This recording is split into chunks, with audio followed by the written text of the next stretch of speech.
The following video contains graphic and disturbing imagery. If you cannot handle these scenes, I highly recommend that you please leave. Also, this contains spoilers. You have been warned. Viewer discretion is advised.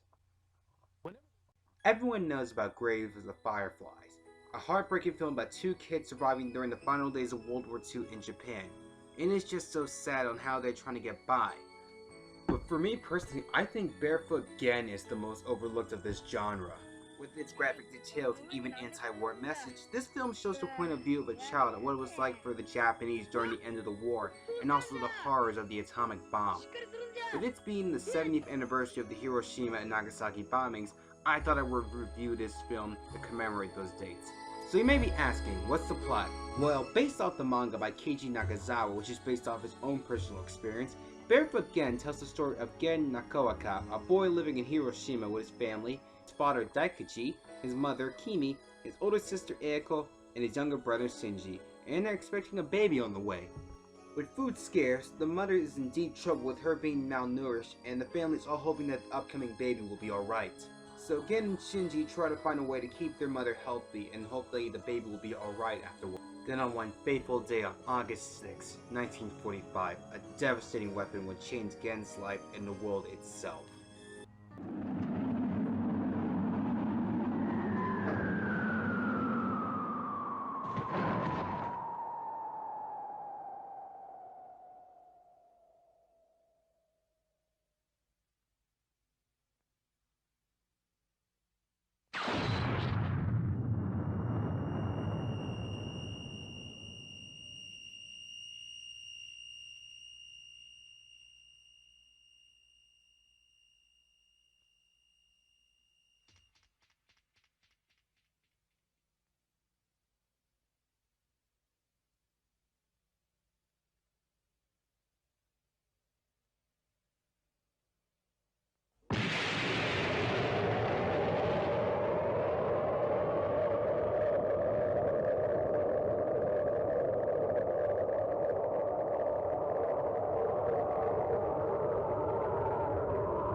And now Gen's life turns into a living nightmare.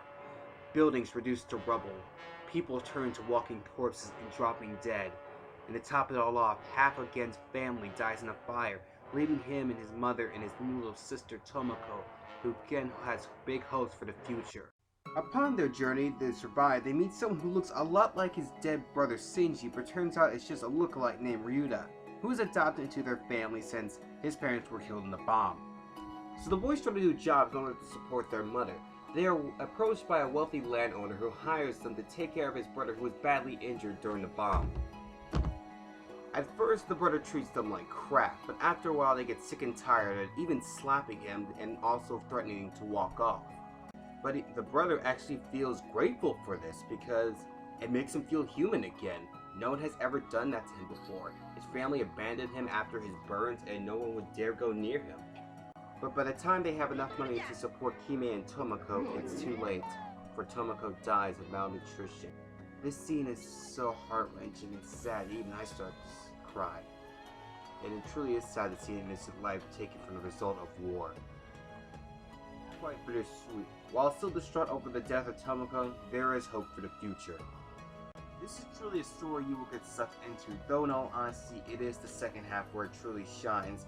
Since, while the baby subplot is very relatable and nice, it's really not that interesting compared to, like I said, the second half and even other subplots that were in the manga, which I will get to later. The family is very nice, and it's the same that half of them are going to die in the bomb blast. The mother is also very good as well, getting a couple good scenes here and there. One is when she is forced to leave her family behind, and it seems like she has gone insane.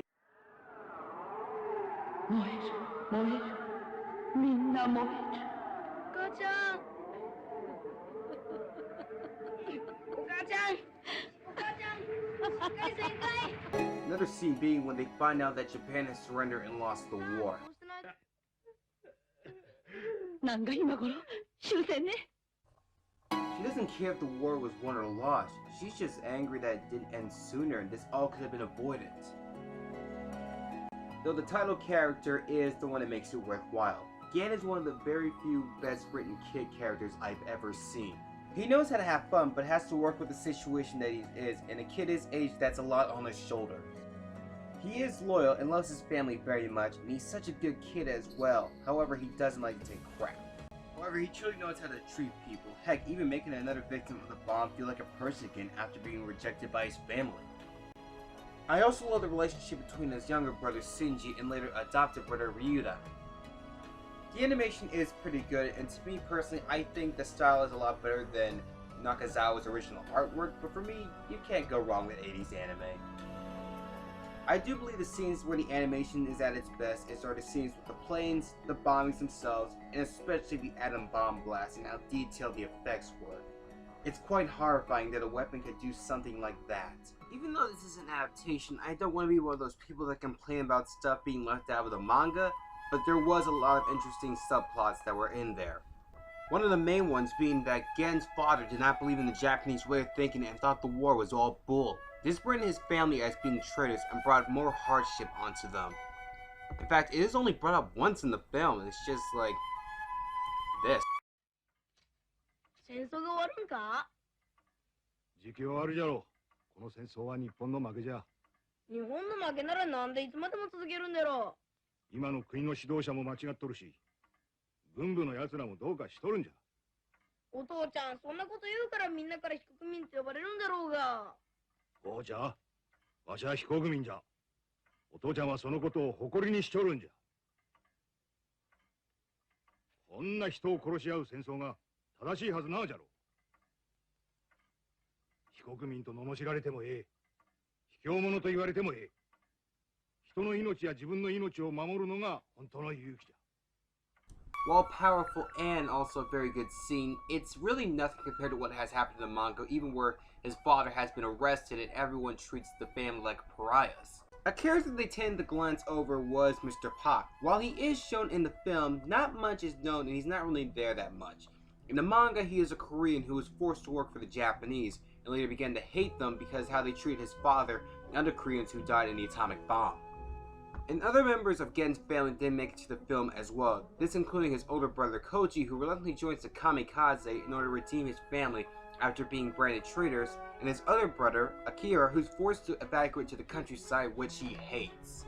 It even shows more of Gen's goodness, him begging on the street to help and support his family, the fact that he broke people's windows so he can help out a glass salesman pay off his debt, and even helping a girl who has bad facial burns by talking her out of committing suicide.